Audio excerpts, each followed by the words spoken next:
आज की इस वीडियो में हम बात करने वाले हैं फॉस्फोरस के ऑक्सो एसिड के बारे में, जो कि बहुत बेहद महत्वपूर्ण टॉपिक होता है। इसको हम लोग पढ़ने वाले हैं ट्रिक के साथ में। देखो किस प्रकार से करते हैं। सबसे पहला पॉइंट तो यही होता है कि फास्फोरस के ऑक्सो एसिड जो होते हैं टोटल कितने होते हैं। तो टोटल आपके पास में जो होते हैं वो 7 होते हैं।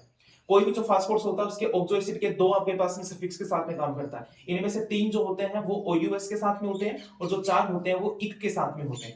अब हम बात करने वाले हैं कि सर इससे सवाल किस प्रकार का आता है। तो देखो जो सबसे इंपॉर्टेंट जो सवाल होता है वो कौन सा होता है। वो आता है सवाल आपके एक तो H3PO2, एक होता है आपका H3PO3 और एक जो होता है वो है H3PO4। इनमें से आपसे ये पूछता है कि कौन सा आपके पास में कौन सा ज्यादा एसिडिक है, कौन सा आपके पास में लेस एसिडिक आपका। तो एसिडिक का नेचर का पता कैसे लगाते हैं इसके बारे में बात करते हैं। देखो कोई भी जो ऑक्सो एसिड होता है उसकी स्ट्रक्चर कैसे बनाते हैं वो बात करेंगे। इनकी जो एसिडिक नेचर है उसके बारे में बात करेंगे। कौन सा आपके पास है मोनो बेसिक है, कौन सा डाई बेसिक है, कौन सा ट्राई बेसिक है, सारी बात हम लोग इसमें करने वाले मात्र और मात्र 2 मिनट के अंदर। देखते रहिए। देखो इनकी स्ट्रक्चर बनाने के लिए पहला काम ये किया करो कि कोई भी जो एसिड होता है उसके अंदर एक सिंपल सा फंडा होता है और उसके अंदर एक कॉमन जो होता है ना वो ग्रुप इस वाला कॉमन। ये जो ग्रुप होता है वो सब ऑक्सो एसिड के अंदर प्रेजेंट होता है। ठीक है। अब बाकी जो आपके पास में जो भी आपके एलिमेंट बचे हैं उनको सिंगल बॉन्ड के साथ में आपको अटैच करना है। देखो मैं सबकी स्ट्रक्चर बना के दिखाता हूं आपको। इस वाले को ध्यान में रखना। जो मैं आपको बना के दिखा रहा हूं इसको थोड़ा सा ध्यान में रखना आप लोग। पी डबल बॉन्ड ओ इसके साथ में OH। सबको पता है कि फास्फोर जो होता है आपके पास में कौन सा होता है, पेंटावेलेंट होता है। मैं इसको बना के दिखाता हूं। सबसे पहले इसके स्ट्रक्चर बनाते हैं। तो इसमें क्या होगा, फास्फोर डबल बॉन्ड O और आपके पास में OH। ये वाला जो कॉमन आपके पास में जो स्ट्रक्चर इसको ध्यान में रखोगे। बाकी जो इसकी कितनी वैलेंसी बची है, 2 वैलेंसी और बची है। एक आपके पास में ये रहा, एक ये। तो इसमें देखोगे तो इसमें 2 H और बचे हैं, तो एक H ये हो गया, एक H हो गया। अगली बात करो आपके पास में इसके स्ट्रक्चर कैसे बनाएंगे। तो वही आपके पास में कॉमन स्ट्रक्चर है वो उसके साथ में रखोगे। 2 वैलेंसी और रख दीजिए। इसके साथ में एक ऑक्सीजन बचा है तो एक ऑक्सीजन यहाँ पे रख लीजिए। ऑक्सीजन के साथ में क्या होगा आपके पास में, ऑक्सीजन जो डाइवेलेंट है तो एक हाइड्रोजन रखना पड़ेगा। इसके साथ में एक हाइड्रोजन हो गया। इसके स्ट्रक्चर बनाओगे तो ये क्या हो जाएगा, डबल बॉन्ड O इसके साथ में OH है। 2 वैलेंसी और बची है, 2 ऑक्सीजन बचे इसके अंदर, तो ये क्या हो जाएगा, एक OH ये रहा, एक OH ये रहा। तो आप लोग इस प्रकार से देखोगे तो हम लोग इसकी स्ट्रक्चर को आसानी से ड्रॉ कर सकते हैं। ध्यान में क्या रखना है, फास्फोरस के साथ में एक तो डबल बॉन्ड O और एक OH, ये तो सब में कॉमन रहेगा। ठीक है, ये सब में कॉमन रहेगा। बाकी जो बचे हैं उनको आपके पास में क्या करना है, सिंगल वैलेंसी के साथ में शो कर देना है। अब बात करते हैं इसके अंदर हम लोग एसिडिक नेचर का और बेसिक नेचर का पता कैसे करेंगे। देखो इसमें 3 टाइप के बॉन्ड पाए जा रहे हैं। एक जो बॉन्ड है आपका वो है P डबल बॉन्ड O। दूसरा जो बॉन्ड है इसके अंदर वो है आपके पास में कौन सा, PH की फॉर्म में। और तीसरा जो बॉन्ड है आपका और वो है कौन सा, POH की फॉर्म में। आप सबको पता है कि अगर हम लोग क्या करेंगे आपके पास में एसिडिक नेचर की बात करेंगे तो एसिड वो होता है जो क्या देगा आपको, H+ दे। एसिड वो होता है जो क्या देगा आपके पास में, H+ देगा। तो इसमें से जो यहाँ पे तो आपके पास में ये वाला बॉन्ड डिसोसिएट होगा नहीं आपके पास में। एक तो ये बॉन्ड है और एक ये बॉन्ड है। तो इनमें से कौन सा बॉन्ड अपने को H+ की फॉर्म में देखने को मिलेगा। इसमें देखोगे अगर आप लोग तो ये वाला जो OH वाला बॉन्ड जो है ना वो आपको किसके रूप में देखने को मिलेगा, ये वाला H+ के रूप में देखने को मिलेगा। इसका मतलब जितने इसके पास में OH बॉन्ड होंगे उतना ही आपको क्या मिलेगा, आपके पास में H+ देखने को मिलेगा। ये जो आपके पास में PH जो बॉन्ड होता है आपके पास में, इसके अंदर जो फास्फोरस और हाइड्रोजन के जो बीच में बॉन्ड होता है, जब ये बॉन्ड डिसोसिएट होता है तो इसके अंदर हाइड्रोजन H- के रूप में बाहर निकलता है, हाइड्राइड के रूप में बाहर निकलता है। इसका मतलब जो डायरेक्ट आपके पास में PH बॉन्ड होगा वो तो किसका काम करेगा, आपके पास में रिड्यूसिंग नेचर का काम करेगा। और जो आपके पास में POH जो बॉन्ड है आपके पास में, ये किसका काम करेगा, आपके एसिडिक नेचर का काम करेगा। अब बात करते हैं आपके पास में कौन सा ज्यादा एसिडिक होगा और कौन सा ज्यादा बेसिक होगा। इसके अंदर जो मुख्य जो चीज है ना आपको वो सिंपल देखने को मिल रही है। देखो इसमें एक OH आपके पास में, तो इसका मतलब क्या है, अगर मैं इसकी एसिडिक नेचर की बात करूंगा आपके पास में और एक इसकी रिड्यूसिंग नेचर की बात करूंगा आपका, तो देखो इसके अंदर एसिडिक नेचर कौन डिटरमाइन करेगा, OH बॉन्ड। तो इसमें कितना है, एक हो गया। रिड्यूसिंग नेचर की बात करो तो इसमें कितने हैं, 2 हैं। तो रिड्यूसिंग नेचर कितना होगा आपके पास में, 2। इसका मतलब इसमें एक तो मिलेगा आपको H+ और 2 क्या मिलेंगे आपके पास में, H-। सिंपल।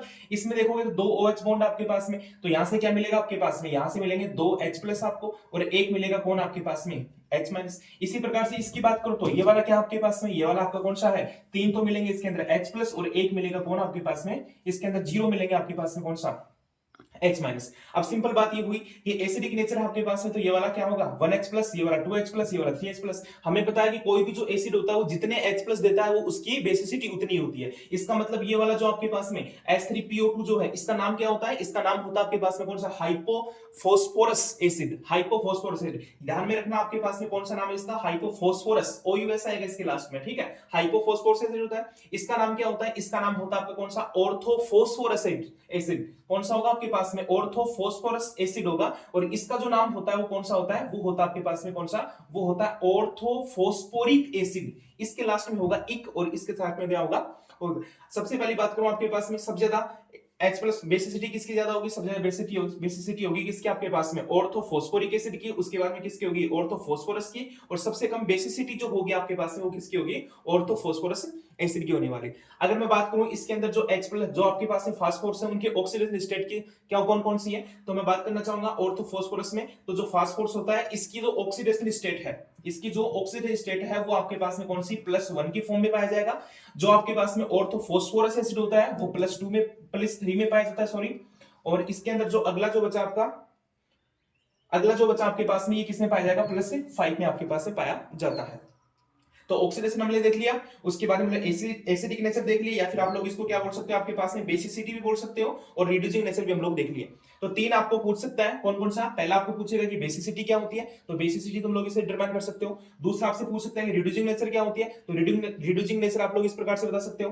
तीसरा आप लोग बता सकते हो कि ऑक्सीडेशन स्टेट कौन सी होती है, तो ऑक्सीडेशन स्टेट इस प्रकार से होगी। ठीक है, तो हम लोग 3 सवाल तो यहां से क्लियर कर लेंगे। अब जो सबसे इंपॉर्टेंट जो सवाल है वो ये वाला है। इसमें सबसे ज्यादा सवाल पूछा जाता है ना, वो ये पूछा जाता है कि सबसे ज्यादा बेसिक कौन, जो एसिडिक नेचर का कौन सा है इनमें से?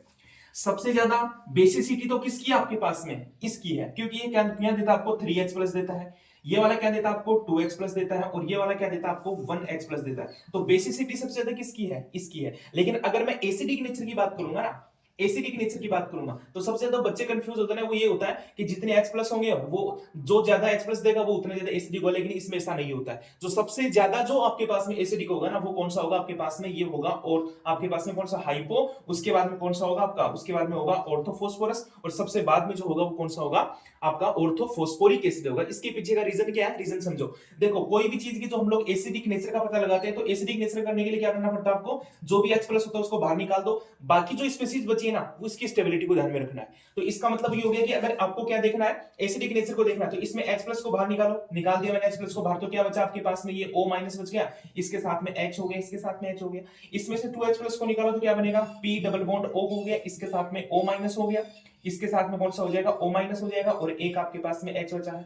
इसको देखोगे तो इसमें क्या होगा? इसमें डबल बॉन्ड O हो गया आपके पास में, ये O माइनस हो गया, ये O माइनस हो गया, और ये O माइनस हो गया। इसका मतलब ये हो गया है कि H प्लस निकालने के बाद में जो स्पीशीज बन रही है वो जितनी ज्यादा स्टेबल होगी, वह जो आपके पास में ऑक्सो एसिड होगा वो सबसे ज्यादा स्टेबल, सबसे ज्यादा एसिडिक नेचर का होगा। तो इसमें देखेंगे, तो इसमें देखो ये वाला डबल बॉन्ड यहाँ पे जाए, ये वाला डबल बॉन्ड यहाँ पे जाए, रेजोनेंस होगा इसमें। इसके अंदर देखें तो देखो, इसके अंदर ये वाला भी रेजोनेंस करने की कोशिश करेगा डबल बॉन्डों के साथ में, और ये वाला भी करेगा। मतलब कि इसके अंदर क्रॉस कॉन्जुगेशन होगा। और आपको पता है कि क्रॉस कॉन्जुगेशन जो होता है वो लेस स्टेबल होता है किससे? आपके पास में नॉर्मल कॉन्जुगेशन से। और इसमें देखोगे तो तीनों के अंदर क्या होगा आपके पास में? तीनों के अंदर कॉन्जुगेशन होने की स्थिति बनेगी, इसलिए ये सबसे कम स्टेबल है, उसके बाद में ये, उसके बाद में ये। अतः किसी भी एसिड की एसिडिक नेचर का पता लगाना होता है, आप लोग ये गांठ बांध लीजिए कि किसी भी एसिड की एसिडिक नेचर का पता लगाना है, उसके H प्लस को निकाल दीजिए। निकालने के बाद में जो भी स्पीशीज बन रही है उसकी स्टेबिलिटी को देख लीजिए।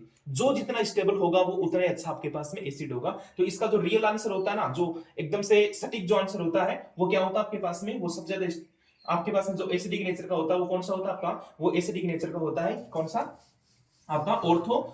Sorry hypophosphorous. उसके बाद में कौन होता है आपका? ऑर्थोफॉस्फोरस। और तीसरा जो होता है वो कौन सा होता है? ऑर्थोफॉस्फोरिक। तो सबसे ज्यादा एसिडिक नेचर जो है आपका वो किसका होता है? इसका। उसके बाद में होगा इसका, और सबसे कम जो होगा वो किसका होगा आपके पास में? H3PO4 का। परीक्षा में सबसे ज्यादा बार सवाल पूछा गया है ये वाला, इसको जरूर आप लोग ध्यान में रखोगे। Thank you. वीडियो अगर अच्छा लगा हो तो लाइक करें, शेयर करें।